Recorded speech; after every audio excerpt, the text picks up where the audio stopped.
This is gonna hurt. It's time for the Suffering Podcast.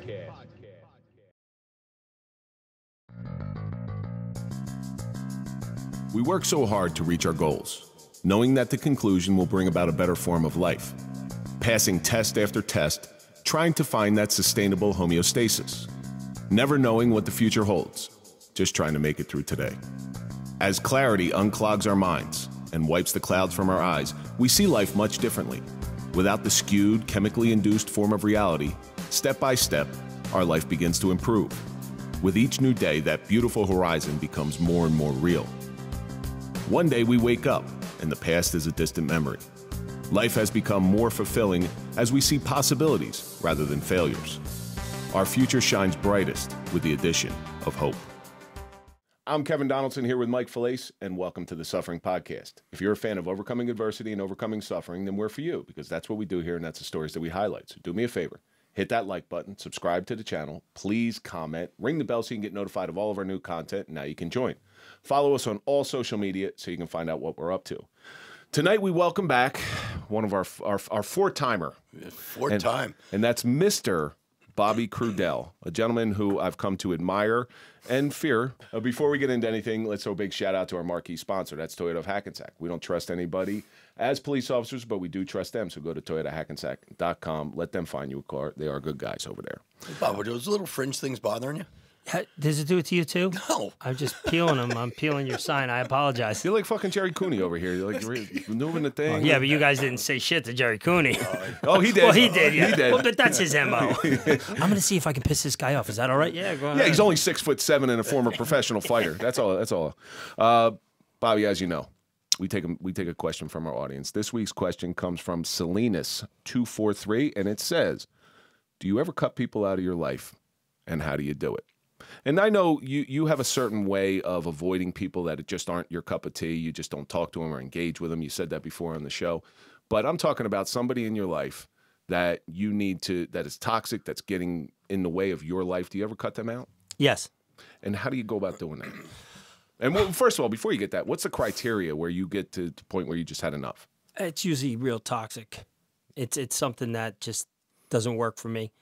Now, in the past, I may have just, like I navigated my way past it and just avoided that because I knew it was going to be bad at some point.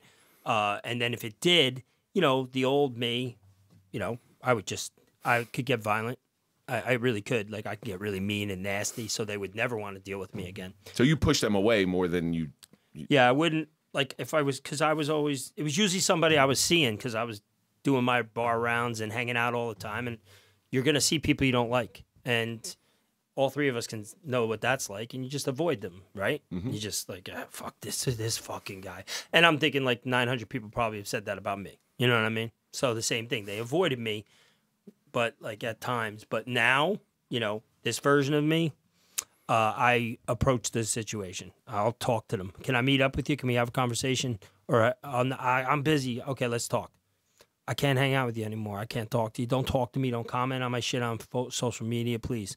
I don't like you. I'm very brutally honest. I'm like, I've done it to 2 people in the last 4 years. I just have no use for you.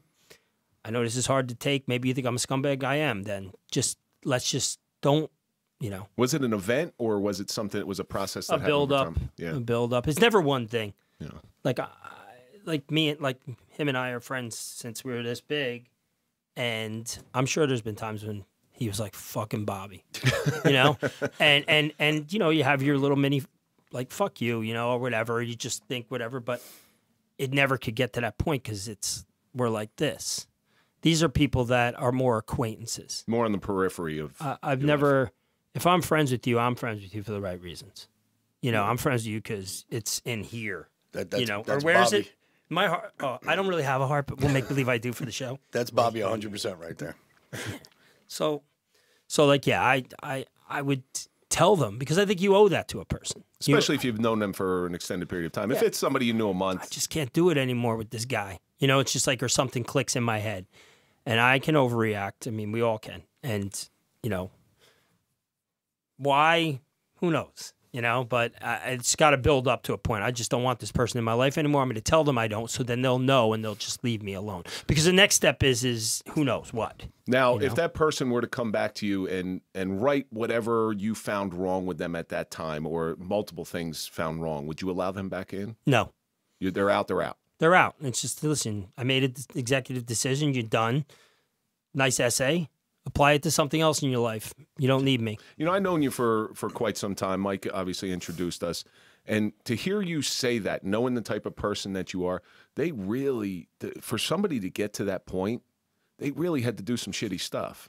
It's mostly disrespect. Okay. For me, it's about respect. We bust balls more than anybody. I mean, it's never anything serious. The shit we say about each other's whatever. We're like, everything we demonetized say. now, so you can say whatever the fuck you want to say. Go ahead. Like the stuff we've made comments about, like our loved ones, like anything. Nothing's off limits, right? Am I right? We're at 100%. But it's between me and you.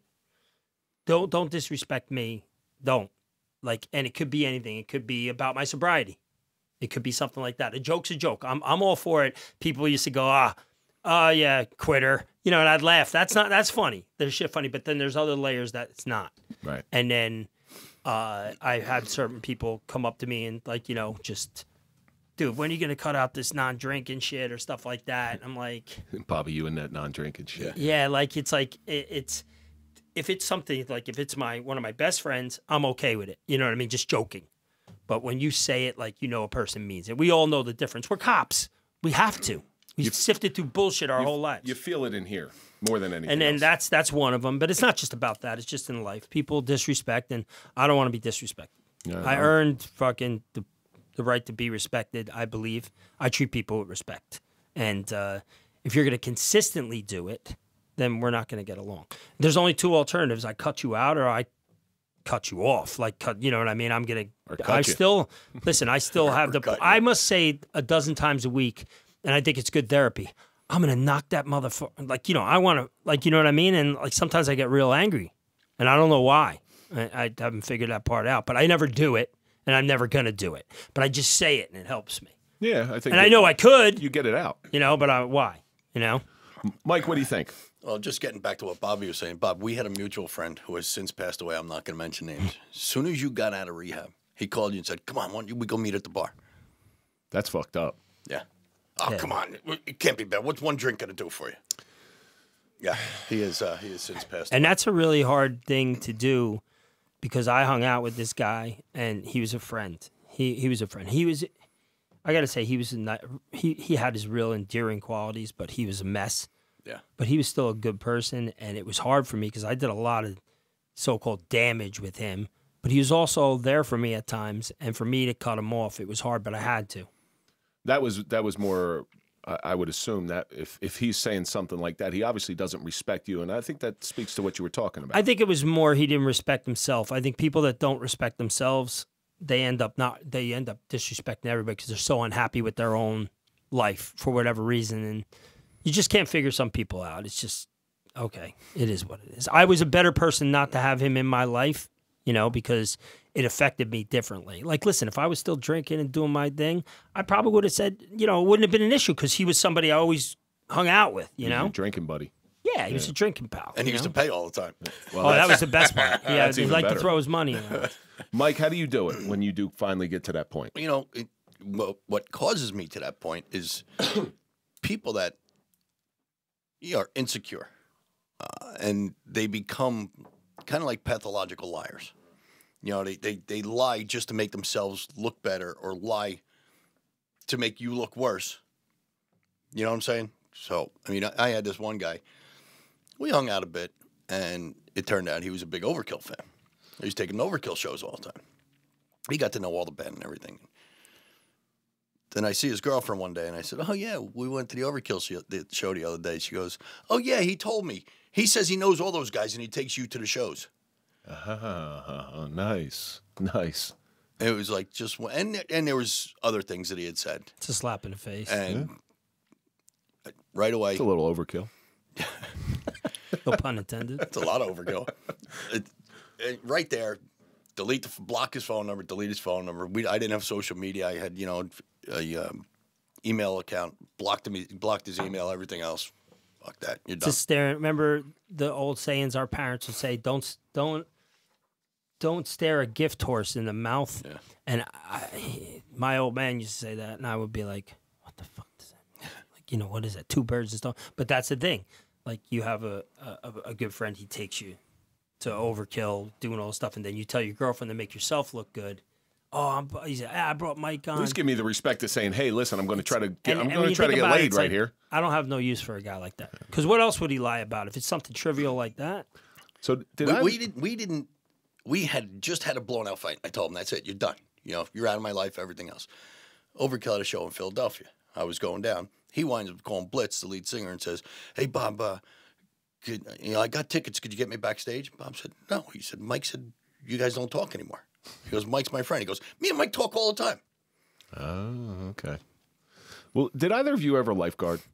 No. Or take any? I gave some people mouth to mouth. Of course you did.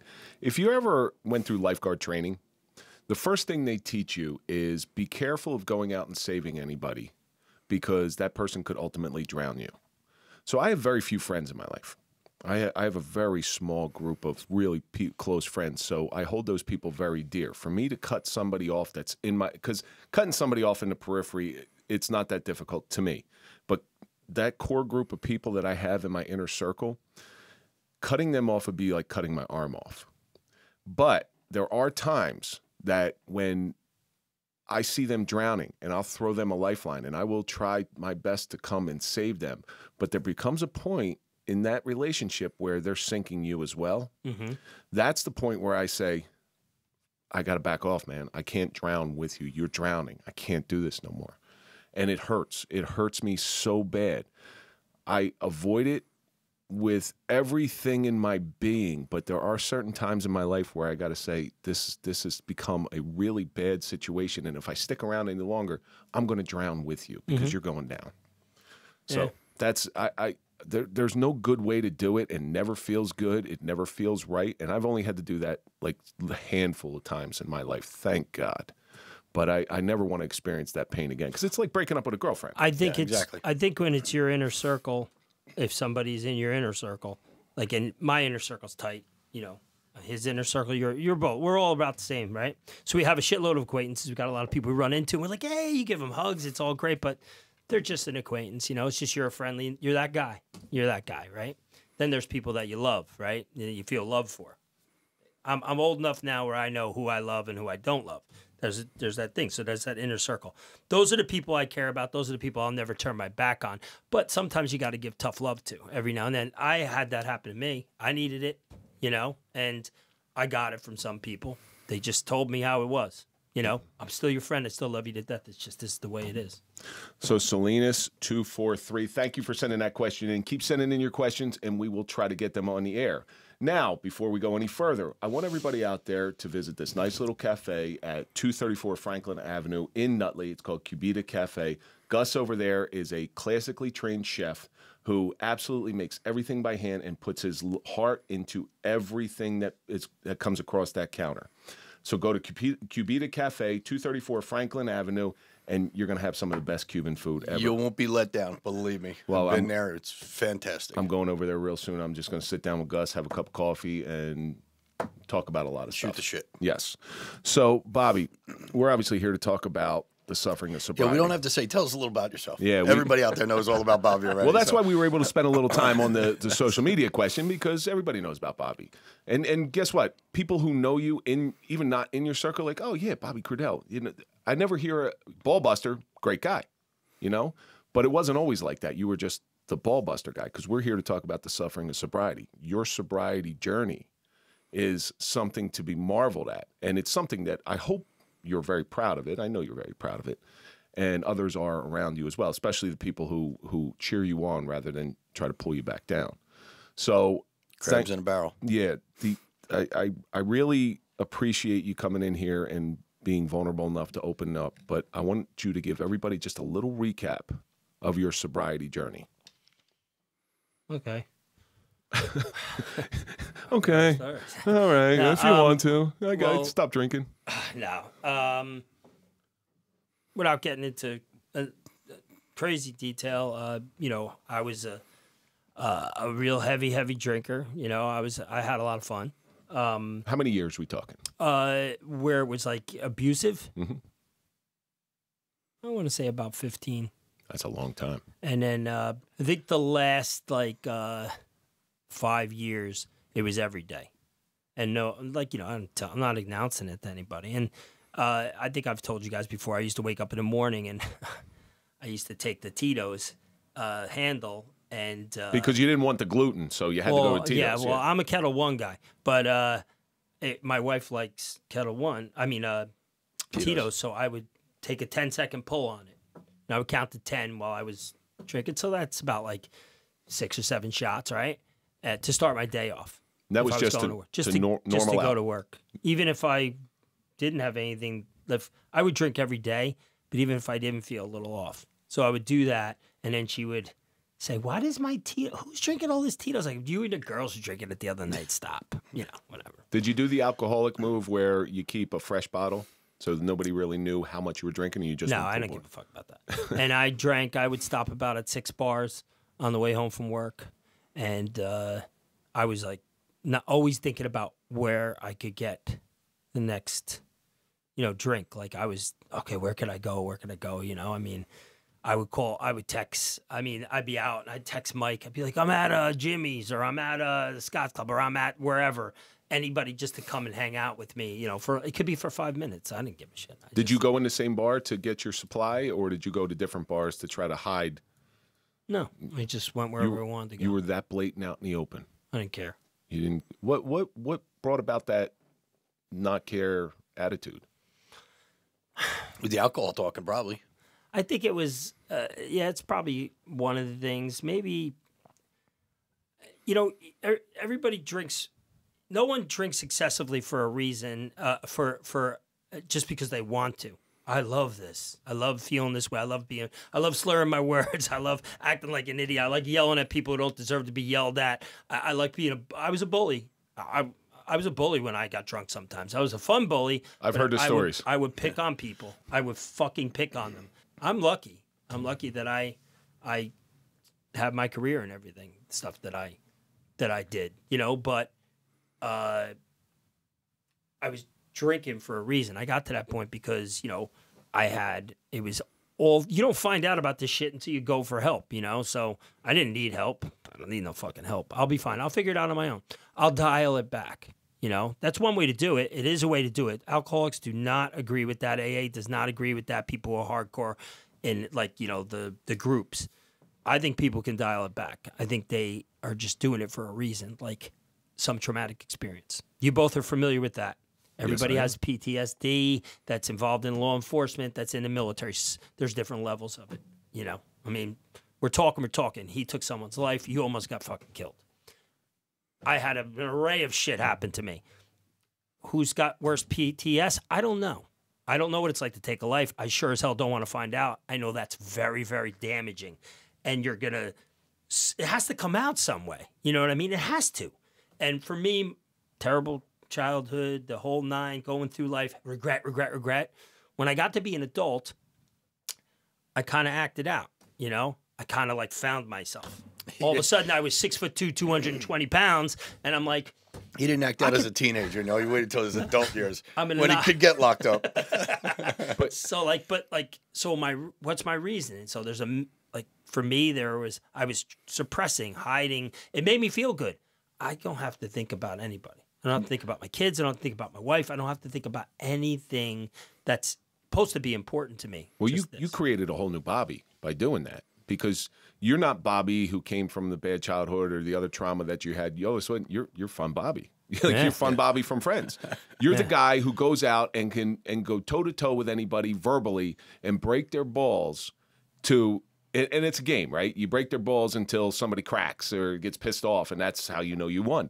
But you're that guy who was the best at his business, and part of that was fueled by alcohol, and it all happens in bars, and it's a that was a personified version of me. Like, you know, that just made me, I'm already like that. I will target someone now. Obviously, I'm not going to hurt someone's feelings. unless I don't like them, then, you know, if you want to engage, we can do it. I'm fine. But drinking Bobby is like a higher octane normal Bobby. yeah. Because Bobby is Bobby.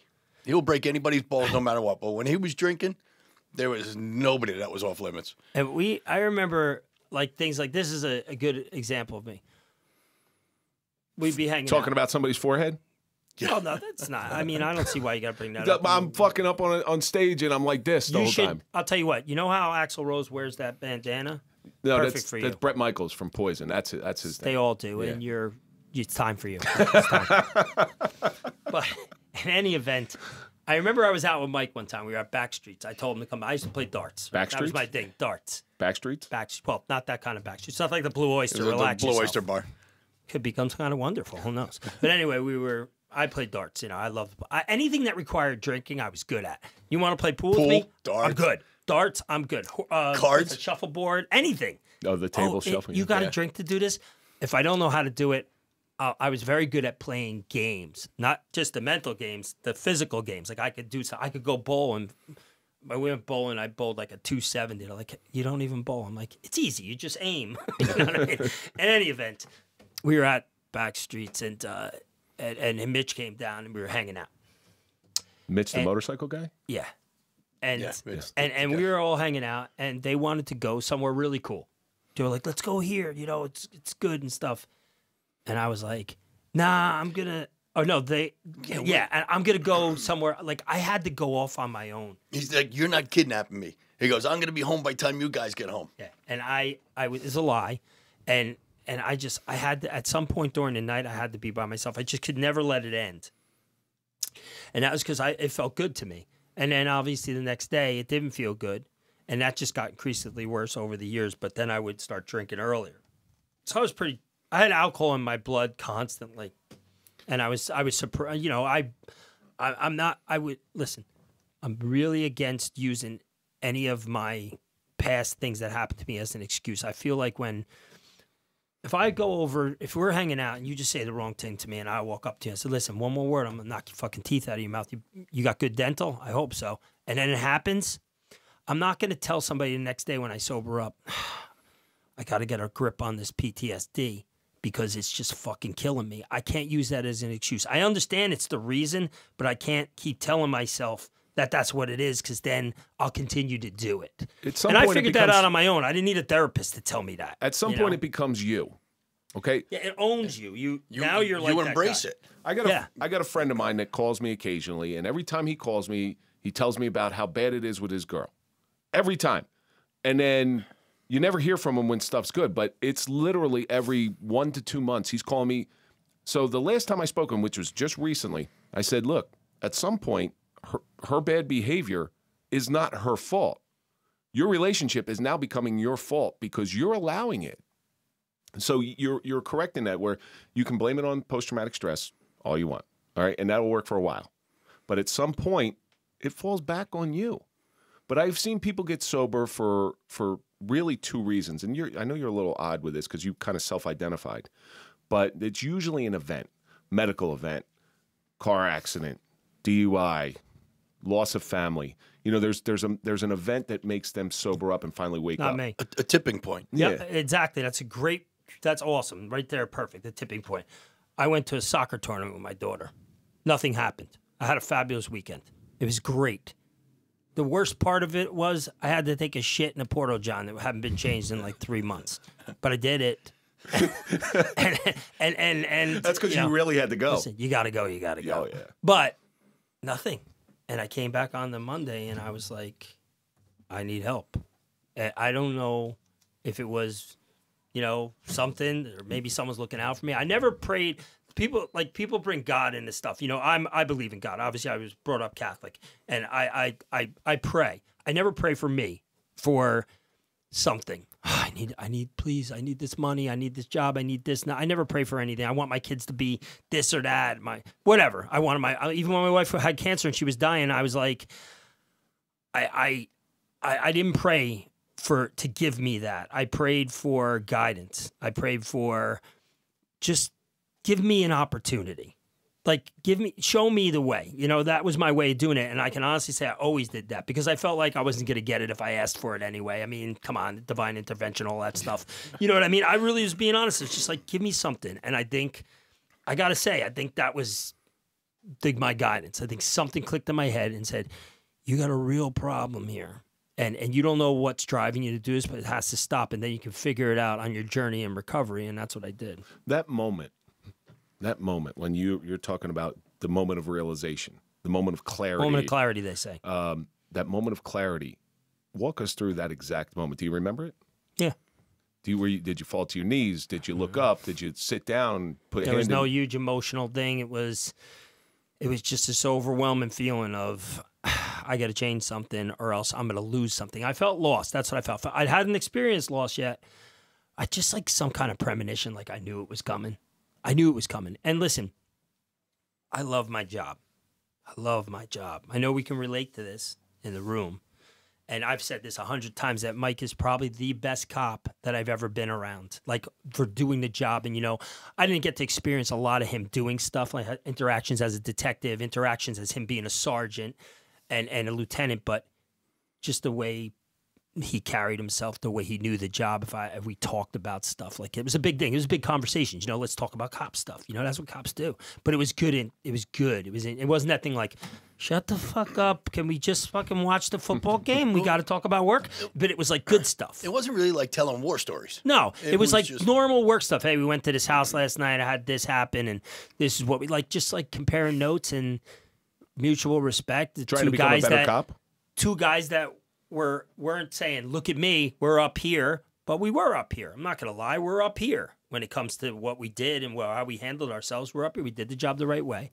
And meanwhile, I got this whole other life fucking out, fucking running in the walls and watch this, I'm going to run into that door, you know, stupid. Like, but my point is I love my job. And I guess at that moment, and I love my family. I love my family. But I was prepared to lose my family. That's something I don't think I've ever talked about with you guys. I knew that I had to go away. I knew that wasn't going to fix it. And I didn't know where Kara's head was at. I had no idea because I had just been... Well, that was my moment. I was afraid I was going to lose my family. I had two small kids. And I remember driving myself down to, you know, there was multiple conversations. Doc Steph was instrumental in getting me into rehab, and he's constantly telling me I have to go. But it wasn't at the point yet where I was going to be taken in an involuntary. Thank God that didn't happen. I remember driving myself down to Princeton House, and it was one of the most introspective and depressing drives I've ever seen in my life. And I could still, like, even now, if I'm driving down that way, down 206, and I pass certain things, I get that little click in the back of my head going, oh, yeah, that's the quick check. I stopped and got my last cup of coffee before I started heading back down the rest of the way. Yeah. It was awful. It was an awful drive because, you know, immediately I got 15 minutes away from home. I miss my family. I miss my kids. I'm the opposite. He was looking for the vacation. I knew that's what I needed more than anything. Like, I just knew. I started my sobriety journey before I ever got to rehab. My sobriety journey, and listen, I took rehab ultra serious like you did. I went in there with books and notebooks and a workout plan, and because I hadn't worked out in a while, and I was trying to refocus. You're resetting your life. Correct. But on the way down there, I started that sobriety journey because I started missing the things, and I started seeing what my life was going to become had I stayed there and keep drinking. I had to remove myself from the situation because I was drowning them, while I was drowning myself. And it was a tough, introspective look in the mirror. I was scared that for multiple reasons. I thought I was gonna do something. I knew I was at the point where I think I'm gonna lose my job. Like, not that anything was looming out there.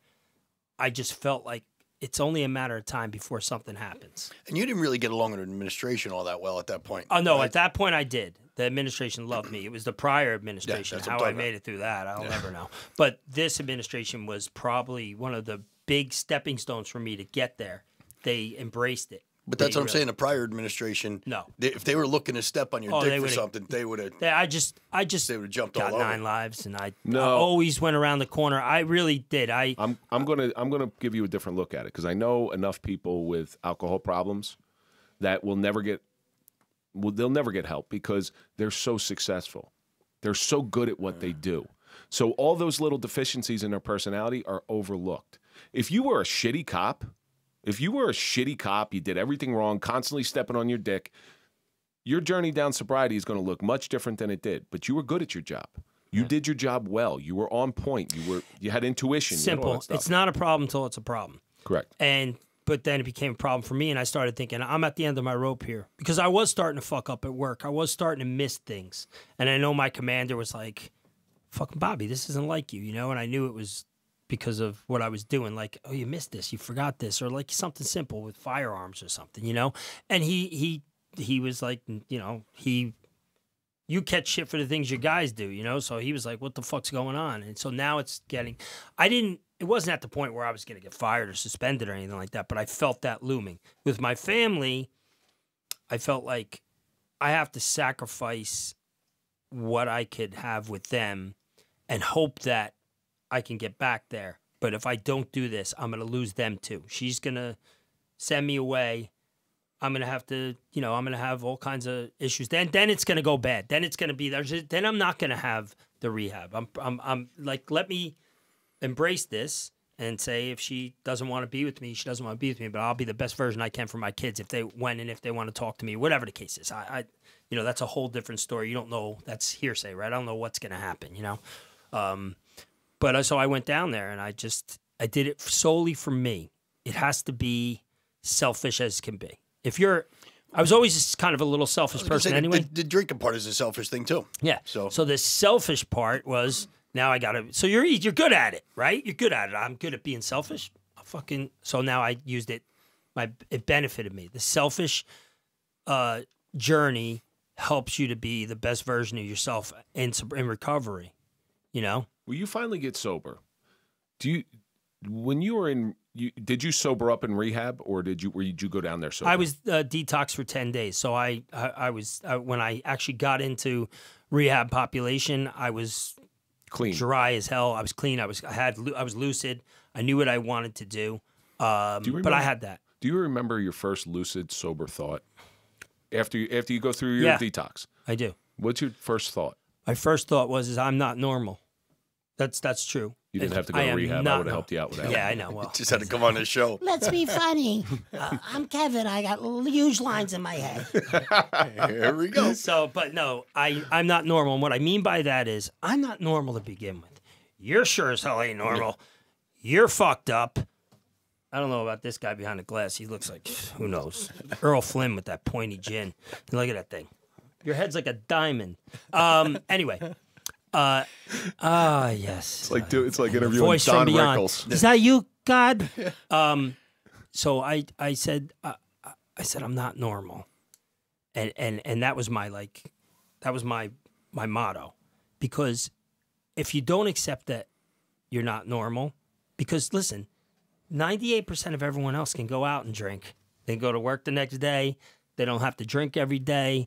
They don't feel a need to it. They're not looking to bury some suppressed fucking shit that happened to them when they were a kid, or the fact that, their family abandoned them, anything like that. It could be anything. It could be fucking someone, you killed someone. It could be, I'm not burying it. They're just going through life.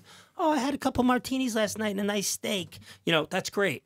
I had 7 martinis and then 30 beers, and I woke up to go to work the next day. It's just who I was. And so I'm not normal. So I accepted that about myself, and that helped me with my movement. Now, I have several people that have come to me in the last 4 years and said, I need help. What do I do? And I always tell them my story. I can't tell them what to do, but I also tell them, you might be the person that can dial it back. And when people in AA hear me say that, listen, AA was an intricate part of my journey, and it helped me. But then I had to break away from it because I just wasn't the meetings guy. Just not. I've been to a couple meetings, and it turns into a bitch fest a little bit. It can be a little gloom and doom, or it could be, but it helps. It helped me to a certain point. My story helps when I tell my story, my complete story. You know, you get up there in front of 200 people and you say your thing. But with people, individuals, I tell them what I did, how I felt. I said, you can dial it back. And they go, what the fuck does that mean? I said, can you pull it back? And then I know lots of guys that drink a couple of beers a week and go out, maybe have a few glasses of wine at dinner, and they don't do what they did. And people are like, how the fuck were you drinking a 30-pack every fucking night? And now you're having a couple of glasses of wine and smoking a cigar, and you're like, because you train yourself that you just go, and I'm going home, guys. Like, it's like me. I go to the bar, I meet you guys, and we're watching a football game, let's say, hypothetically, because I really don't like hanging out with you. But understandable. No, I don't like hanging out with myself. You're no different. Yeah, lots of problems. But when we're there watching the game and shit, and you know, you guys are having a couple cocktails and shit, and I'm not. I'm drinking, you know, spritzer water or whatever the fuck. All right, it's 9:30. I go, all right, game's over. See you later, guys. I go home. I never experienced that. I don't put myself in a position, people, places, and things, AA says all the time. People, places, and things. It's like you can't experience any of that. And listen, that helps a lot of people. I'm not bashing it. So anybody from AA out there that might watch this, don't think I think it's fabulous. That doesn't work for me. I'm a real person. I need to go to Matson's and watch the game with my friends and then leave. I need to know that I can do that. That's my normalcy. My unnormal part is that I can't drink, because if I have one drink, yeah, for a couple of weeks I'll be able to dial it back. But then I'm gonna have an argument with my wife, and I'm gonna be out for 3 days. Is it really like testing yourself for reassurance? That's a good way of putting it. But it's also training yourself. Like, listen, people say that's not a good idea. Why would you do that to yourself? Well, there's only one way to find out, and I did it successfully because I'm stronger than I ever thought I was. But that's part of your recovery. And I think that's part of true recovery is being able – I understand in the beginning when you're freshly sober, it's probably not a good idea to go out to a bar and watch a football game. No. But when you get some time under your belt, you know, have your safe person around you, have your spotter, as you would like to call them, have your spotter and to pull you out when things start getting dangerous, somebody to watch your back, but expose yourself to that stuff because – alcohol's legal. Alcohol's everywhere. It's everywhere. There's a bar on every street corner. There's a liquor store. Especially Harrison. I fly solo. I mean, spotters are great, but, you know, that's for the gym. I just fly solo. I knew that I wasn't. I told myself, they said, don't ever say you're never going to drink again. Why not? It's okay to relapse. It's okay. No, it's not. No, it's not. It's not okay to relapse. You know what? If you relapse, that's part of life. You're going to relapse. You better do something to correct it, then go to a meeting or meet with your doctor or go talk to somebody who you trust that can help you feel better about yourself. But it's not okay. It's actually fucking terrible. If I'm sober for 5 years and I just was driving down the block and I go, Mike's working at the Blarney Stone tonight. Stop in there. What's up? Hey Bob, what are you doing? Nothing. Give me a beer. He's gonna go, what the fuck are you doing? Mind your fucking business, Michael. And I'm going to drink that fucking beer. And there's nothing he can do about it. And he's going to be like, he's a frugal grown man if that's what he wants to do. But like now, that's bad. I just threw 5 years of, and I know what alcohol is going to do to me. I understand what it's going to do to me. So what's making me do this? That's part of you accepting that you're not normal. Yeah, and I'm not normal. So I know that I'll never do that. And if I ever do that, then I'll pick myself up, dust myself off, and just fucking go back on it. So do you have anybody you can reach out to? I have somebody I can reach out to. And I've recently come across this where, you know, I got 10 years or so. I got whatever the day after Thanksgiving 2013 was. I got some time under my belt. And yeah, we could tell. Look at your face. Oh, you fucking... That was uncalled for. A wee bit below the belt. Yeah. So there was a time when there was a trial for me, all right? Hanging around a certain group of people who are constantly saying, come on, just go on one bender, one more bender, one more bender. That's their thing. And these people have the means and the wherewithal to get me to do it. And they just wear me down. And I felt it. So I reached out to a friend of mine who has 35 years under his belt. And I was like, look, man, I just need somebody to vent to. So need somebody to unleash on, somebody with a clear head to talk this out. And that's what I did. And it kind of, I needed a little bit. I needed a realignment. I need to go in the shop to just get a hair realignment, and it was fine after that. It was good, but it was a trial. I have somebody who helped me when I first came back. They took me to a meeting, and they had 6 years then under their belt, and they got 10 now. But it was somebody that I could talk to if I needed to. And once in a while, we have a conversation. I have never really talked to anybody or had to reach out to anybody. I have been very fortunate in my recovery like that. But so I could do the quick math. You're 4 years sober now. Then I will be almost 4 years. Coming up soon. But my thing is anybody who has an addictive personality and they really know themselves, they need to fill the void with something. You know, you just can't sit around idle. You got to have something to do. Drinking takes time. You're an addict. It's part of your life, you know? It's like, hey, listen, I'm doing this. And I don't look down. It's something you set time aside for. Yes. Like, I'm going to go to the bar tonight. So now you know you got 3, 4, 5 hours of hanging out at the bar. Now you're not going to go to the bar. You got 5 hours of spare time. Exactly. Or you got to, obviously, it takes a lot of work to be an alcoholic. It really does. And it's easy. You don't realize it, but when you think back on it, you have those people in front of you that are there to just pick you up when you need to. Like you got that, you filled that void. Because I've always said, my void would be, that's what I was going to say. My void. So I coached the whole time I was an alcoholic. Then when I did my best coaching after I stopped drinking, I did more. Do you think it was your ability to recall and learn? I think it was the fact that I'm just a really hard worker, and I knew that I could be better than I was. I always want to be better than I was. Even to this day, I want to be better. You know, so I took what I was doing, and I was like, I'm going to do this better now. I'm going to do more with less. You know, I didn't care what my teams looked like. I just was going to go into it, and instead of doing 6 hours, I did 12 hours. I filled the void with that positivity. And then anything else, work. I came back. As soon as I got back, I was doing work in the Detective Bureau. They promoted me. It was almost like it was like, wow, I got something for this. You know what I mean? Like, I got promoted. Then I made detective sergeant. Then I got my own unit. And I was like... But did you ever look back and say, I could have done this on a shorter time frame had I not wasted all that time drinking? Yeah, that's regret, and everybody has it, and you know, it's also hindsight, so it doesn't make any sense because it's not like, oh, you know, if I did this or if I did that, you know. I still believe. But you also wouldn't have the stories you have. I wouldn't have the stories, and I wouldn't. Maybe I was meant to be. Maybe this is everything happens for a reason. Maybe this is what I was meant to do, to be here to help somebody if they need my help. But I do keep it real with the help part. Like, somebody came to me, somebody asked me to go talk to somebody, and I said no. And they said, why? I said, because if they're not asking for help, I'm not going to go there. I said, that's going to cause this. Yeah. You know what I mean? And I'm not going to go because you never know how you are because everybody else is observing you. So we all know we've been there. Look at this fucking mess. You know what I mean? And then, but like, I can't go to that person. They have to realize it. So I don't give a shit what anybody thinks. You think I give a fuck? That's what you're going to get. You think I give a fuck what that guy thinks? Dude, you're stumbling, you're yelling at people, you look like a fucking jerk off. We all have, you know. It becomes an issue. People start looking at it, and then you say something to them, they're going to say, I don't give a fuck what anybody thinks. But you do. We all do. Let's be honest. I mean, I care. I care what people think about me. I really do. When I was doing it, I didn't give a fuck. I was like, okay, come close enough and say that. You know what I mean? Like, I would get, like, you know, that's how I was. I was a fucking jerk off. I'm a big subscriber that an addict is one of the most powerful yet dangerous people on the planet.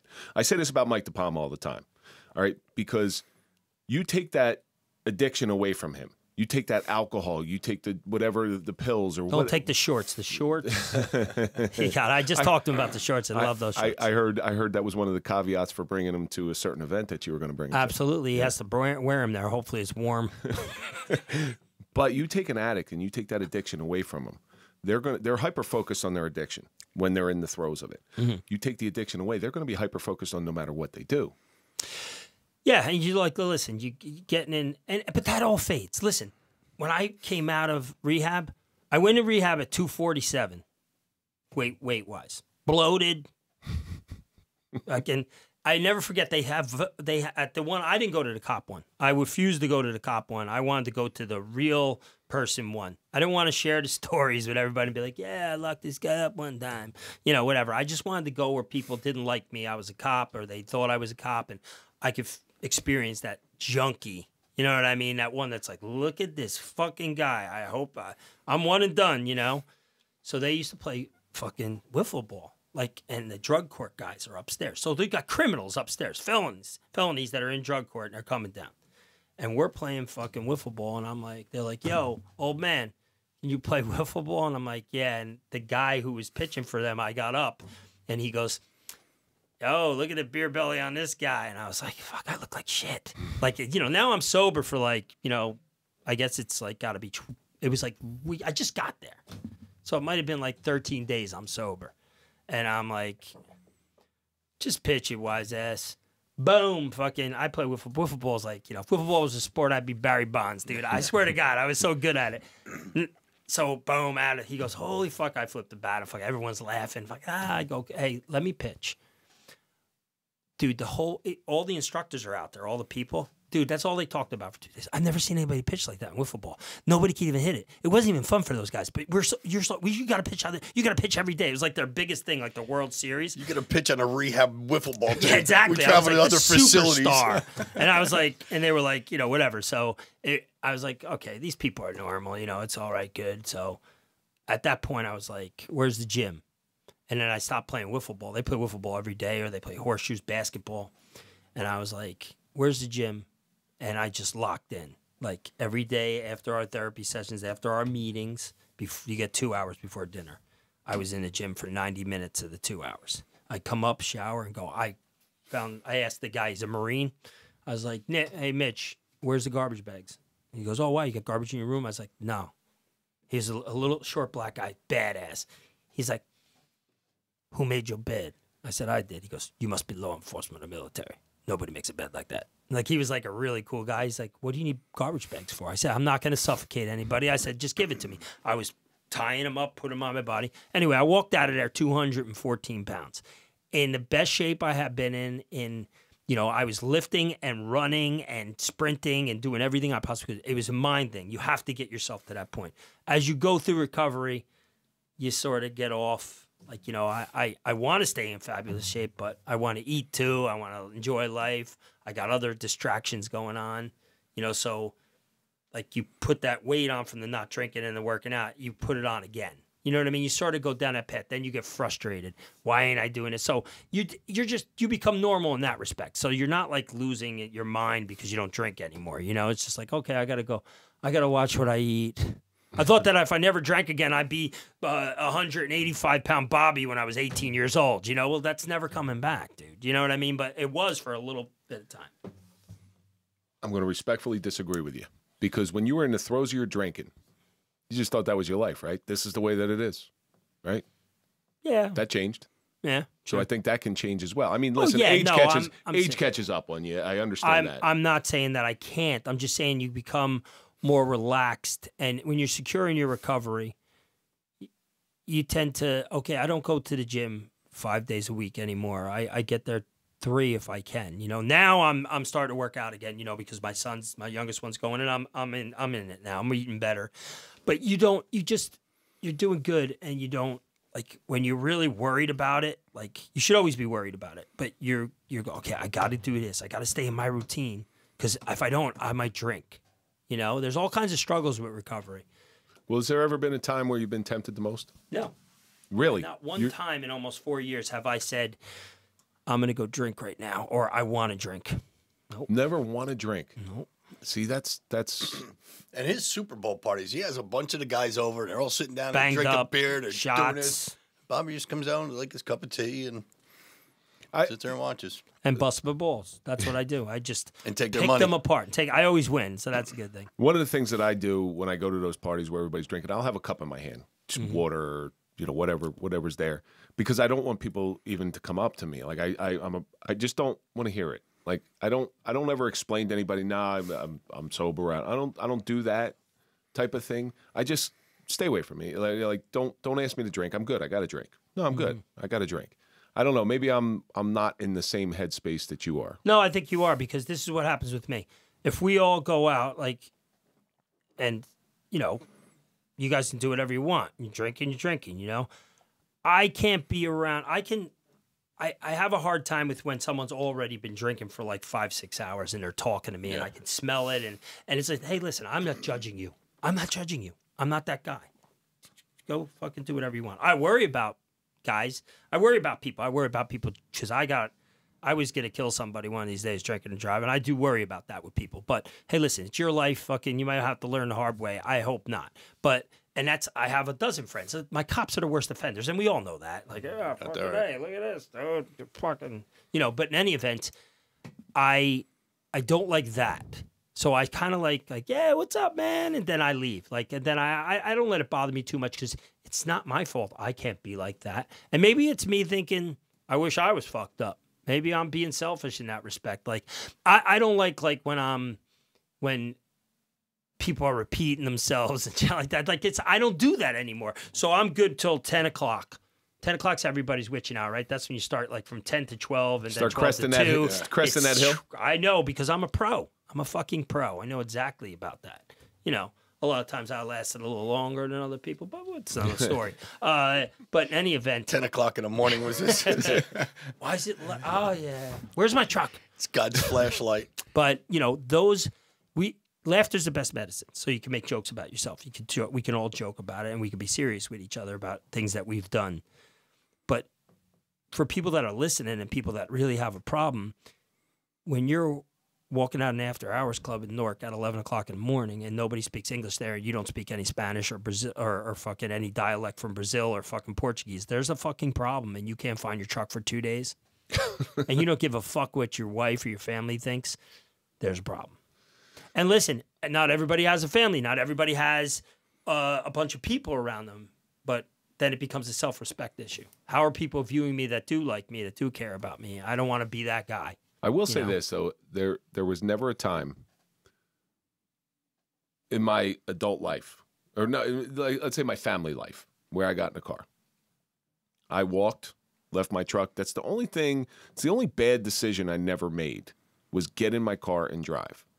Because I was so afraid of getting a DUI, because that would just spiral everything. I have one already. Yeah, I was so afraid. I had it when I was 21. But what I started doing at the end is just Uber or get a ride home. I was too fucked up to even know where my car was half the time. Yeah. You know, but that was at the end. And like I said, to each their own. I did more wrong for 1,900 different people together equals me. It's just if I could help somebody, just by a little story. And that's the other thing. Like we talked about it before. You never know what's going to trigger your thing to dial it back or to stop drinking or to go get help. You're never going to know. You never know what's going to trigger that. Until it happens. Like I said, a guy came to me and said, go talk to this guy. I talked to the guy. I didn't want to. I said, no, please. I went and talked to him. I said, you know my story, right? You know, how, I've been sober. I was sober for about a year. He's like, yeah, I know it. What are you telling me for? I don't have a problem. I said, fair enough. And that was it, and walked away. Well, you can't get help unless you admit the problem. It has to. So that's why I always say, like, man, I gotta slow down. I need an oil change. Whatever it is, however you articulate it for yourself, when you hear somebody say that, they're admitting that it's starting to become a problem, or that I need to fix this current situation. Whatever it is, like I said, it's just tough. It's a really, really hard situation. Your life is so much better now. Would you agree with that? Yes. All right. Give us something specific where your life is so much better now. Is it your relationship with your family, your kids, your job? All the above. I can't pick one particular thing. It's just better because I'm a better person. I'm easier to get along with. I'm more reasonable. I'm not, I was always on edge. I was always thinking about how I could get out of the house to go drink. I used to start fights in the house. See, for me, I think just to go. I think it's my clarity of thought. Because my thought process, what I thought were good decisions back then, they were not good decisions. Yeah, that comes with the territory. So decision making is the first thing. I have a lot of clarity. I'm very lucid, and I don't make bad decisions. It's like I just don't. I know what I need to do, and I'm much more responsible. I'm much more responsible with my money, with like, you know, like, dude. This is a story I don't open. I've never told this story. One person knows this story. The guy I was with last night. You guys follow social media. He was my boy. He was my partner in the Hudson County Narcotics Task Force. His wife has a pawn shop. And she still does. She owns it. Jersey City. There's two of them in Jersey City. She owned both of them. I had a really nice necklace. A really nice necklace with a beautiful cop badge. Silver, all white gold. Got to be worth like about $2,500. The whole thing. Didn't have any money to go out drinking. Had nothing. I was kind of broke. We paid everything. I had $50 a month. I needed money. I needed money to drink. And I knew I was going out for 2 days in a row with like the guys and shit. I went to her place. I hocked my shit. Now, this was a necklace my wife had bought me and also the badge. And now with the price of gold going up, it was worth twice as much as what she paid for it. I think she paid $800 for the necklace and $250 for the badge. The badge was solid. If I hit you in the head, it'd open you up. I think it was nice. You know what I'm talking about. It was a nice one. She took it and she gave me like, I don't know, $2,200 or something, whatever she gave me cash. And then 5 years later, I was sober. Now I was sober. This is like 10 years ago. I thought she melted it down. I never went back for it. That money went in a matter of like a day and a half. Just, that was me. Buying drinks and drinking and doing whatever. About 3 years ago, I was out with my boy. And he goes, hey, Erica told me to give you this. She kept the badge. She never melted it down. It's the only time I've gotten really emotional. Because that was my badge. That was my original badge, number 33. That was my police badge. So that was like a sign for me. It's like, wow, something's right for me. Somebody's looking out for you. Yeah, it's like, dude, and she's a sweetheart, but she said I just couldn't melt this down on him. I said, this is something that he got like when he got hired, you know, by the police department. Like that's something that'll sit in my drawer. I don't even wear it that much. I usually wear a cross, but like once in a while I'll put it on. Did your wife know that story? No, she's gonna find out when she watches though. That son of a bitch. I was wondering why you never wore that again. I actually got the same necklace. I went and found the same necklace and got it. So your wife's got to be ultra proud of your journey as well. Yeah. Yeah, I've never met your wife. She's got to be. She's got to be a strong woman. She's lady. The female version of me. Yeah. Oh boy. The no nonsense like female version of Bobby. And she's a real warrior. When you went in, what was her reaction versus when you came out? She never wavered. She was like, I didn't know where her head was at, and like I said, I was like, she's gonna divorce me. She's gonna divorce me. I can't let that deter me. I've done enough damage. I can't go backwards now. I can't. I'm sorry. I said, I coined the fucking word. I said I was sorry. Like it didn't have any meaning. Me apologizing had no meaning anymore. But does she look at you side-eye now if you're going out? Not at all. Never. Trust me 100%. If I'm going out, she knows I'll never fucking stop and drink. She's like, she just knows it. And she's like, I never go out. I go out, I come home, I really don't do anything. What makes her so certain? I guess she believes in me. Wow, that's And like, listen, you got to to earn wife's that. number because she's got to talk to my wife. Well, you got to earn that as you go. And she sees what I did. Look, listen, I still have the same old shit. Like, listen, when I was coaching, it was like, are you fucking kidding me? How long you been at that dining room table all day? All day. This is important. What? The laundry and this and that, all this other shit wasn't important? I go, not really. This is important. But like, she respected the way I did things. She always respected the fact the way I did my job at the police department. But we still have the same arguments about finances and stuff. But life in general is just better because I'm reliable. I was never reliable. I was going to say, your finances got to be a little bit better now that you're not drinking. Oh, yes. Spending all that Believe money. me. They are, and not, dude. But my wife You know never how knew many how. watches I hocked to drink? I mean, I'm seriously had like the bad problem. Like I was looking for money, borrowing money. Yeah. I borrowed money. I think I owe money still to people. They just haven't got. They're probably scared to come. Well, my wife, part of that is my wife never knew how bad I got because I was never in the house. I would always just hang out in the garage or hang out. Especially when I wasn't working, I wasn't able to work. I would sit out front in a chair with my drink, and just be out of the house. The kids are inside screaming. I couldn't take it anyway. And, you know, I was trying to drink away my sorrows and my problems and how my life was going to change and what my life look like moving forward. But that's an amazing story, because there are very few people that are strong enough to be a witness to what their husband or their wife is going through. Mm-hmm. They just can't take it, you know. And once you break that bond of trust, it's over. You know, it's over. But my hat's off to her. It's funny. I'll never forget. Right before Bobby went to rehab, he called me up one day. He goes, "Mike, listen." He goes, "I'm not telling too many people, but I'm going to tell you." He goes, "I'm going to go into rehab." Took my phone. I went, "Is that really Bobby?" Bobby saying he's going to go. I could see it being like, you know, because it was such a. You get used to the way people are. You just, that's them, and just Bobby's being Bobby. Yeah, but you work into it, but you know, it doesn't mean you got to like it. And I'm sure she just saw this disaster. Oh yeah, there were some incidents that, like, you know, between her and I that were, you know, borderline like crazy, and it was me, you know what I mean? But it was her lashing out at me because of who I have become, you know, and I just knew it was a collective, like just a collective thing of all these things that happened with me. That's why I think it happened the way it did. We had such a great weekend when I finally had my clarity moment that, like, they were like, what happened? That was the big thing in rehab. What happened? What was your trigger? What made this happen? Nothing. I said, years.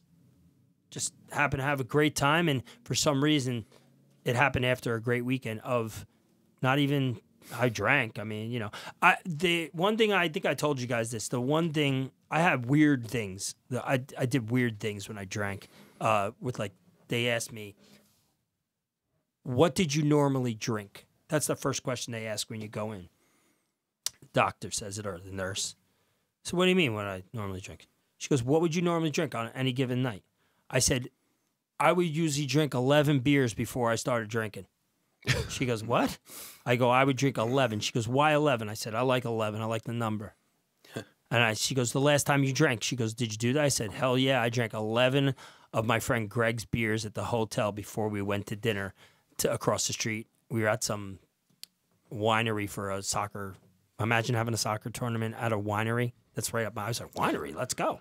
But I drank 11 beers, and she was like, you're being serious. I go, I'm not there. You'll never hear me lie about anything I ever did when it came to, you know, addiction. I'll be honest with you. I'll tell you everything.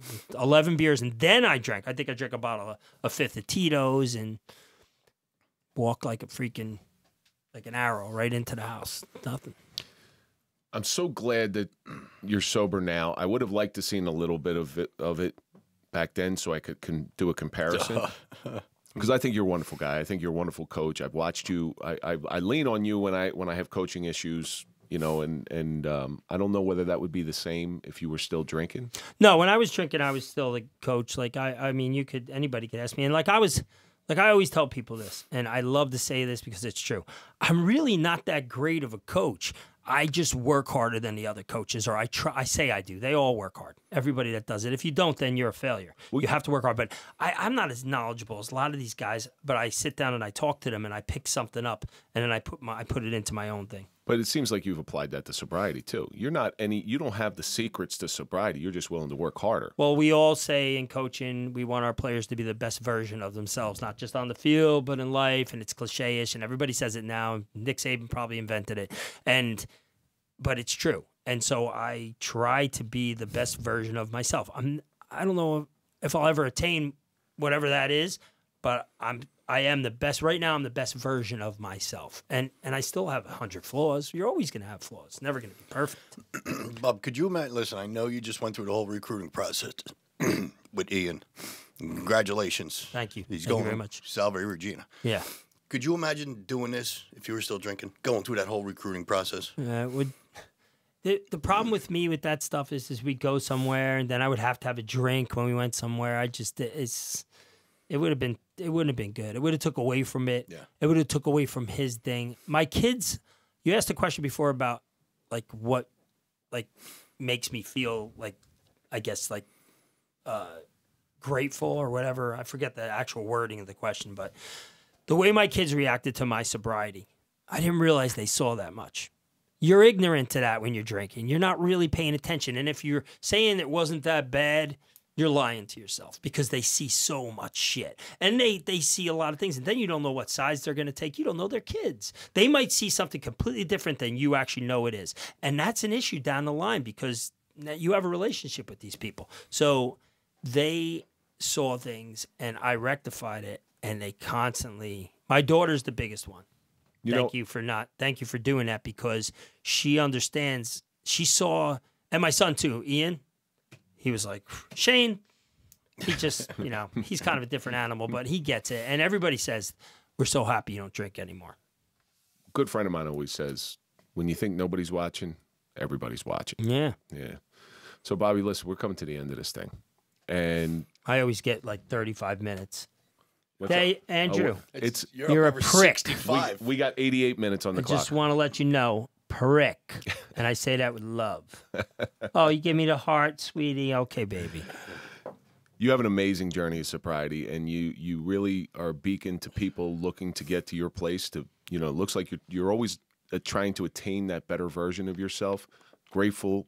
You're strong. You're a hard worker. But this journey's taught you something. And you put in a lot of suffering in order to get to the place that you are right now. What do you think it's taught you? To be humble. I think that's the biggest thing, never to think that I'm anything special because I'm not. I got a better spiritual connection with God. Like I'm not a big religious guy. I don't go to church. I don't, but I think it taught me to be more balanced, and to recognize, just to be here. You know what I mean? I like to help people. Like I really do. And it's not the sobriety thing. That's just one thing. I mean, if somebody wants help, they'll come ask me or they'll talk to me. Sometimes it's just some little conversation. But it's not that. It's just in general. It's everything. Like I wanted to be this person, I think, my whole life. And it took me hopefully more than half of it to get to that point. I didn't realize what I wanted to be. And now I'm where I am. But you're an example. And we need more examples like you. If I'm a positive example and and I'm doing something good, and listen, I'm all for everybody, but my family's the most important thing. I would do anything for them. I've sacrificed a lot for them, even in my drinking days, And I think if you can actually say that, then you did something right. The point I'm trying to make is sobriety to somebody who is not sober is ugly.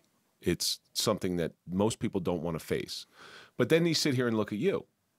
Okay, well, sobriety doesn't look so bad. You're still able to have a social life. You're still able to associate with people who do drink. You're still able to do all these things. It doesn't look so bad when you present it the way you present it. Yeah, and it's an individual thing. It's how you... I'm fortunate that I can do the things that I do. Other people can't. They just can't. And everybody's situation is different too. So that's something that you got to take into account when you're looking at yourself. Like, what's my situation and why am I like this? Everybody knows why. They just don't want to fucking admit it, And it's not a bad thing. It's good to be honest with yourself. I know plenty of guys who know that they have a problem. They just don't do anything about it. Sometimes you just got to turn that mirror on yourself. Every now and then, when it happens, it happens. Bobby, thank you so much for coming in, laying that all You're on welcome. the line for us. Thank you. Bob, you're a great guy and a great friend. You know that. Thank you, I got Michael. much love for you. I have much love for you. You have no idea how much I love you. And I can take care of later. I got to tell you, Bob, we'll because keep of him, him around. I met you, and you're just a class act. You really are. You're a classy guy. And if you've never had that drinking problem, our paths would have never crossed like they have. So I'm great. Yeah, everything happens for a reason. Yeah. See, you lucked out. We did the suffering of breaking balls, so he probably would have been drunk for that. Would have been funnier. You lucked out. Yeah, no, I would have got thrown out of the studio, or I would have threw Andrew like a dart through that glass. Yeah, heart, honey. Diamond head. And that's going to do it for this episode of the Suffering Podcast, The Suffering of Sobriety with Bobby Crudele. And let's think about all the stuff that we learned. Nobody drinks heavily for no reason. You never had to go to the bathroom so bad as if you haven't gone in a porta-john. Bobby is definitely not normal. Always use a spotter. Everything happens for a reason, but most importantly, life is beautiful when you're sober. You're living proof of that. And that's going to do it for this episode. Don't forget to check out the Oakley Kitchen at 789 Bloomfield Avenue in Nutley, New Jersey. Go to popple.com, get your digital business card, put in the code TSP20 for a 20% discount. Follow us on all social media. That's Instagram, Facebook, TikTok, Clapper. OnlyFans. Follow Mike at Mike_Falaise. Follow me at Real Kevin Donaldson. And, of course, follow The Suffering Podcast. Don't forget to follow Bobby Crudele, Coach Crudele. Gracias, amigos. And we are going to see you on the next episode.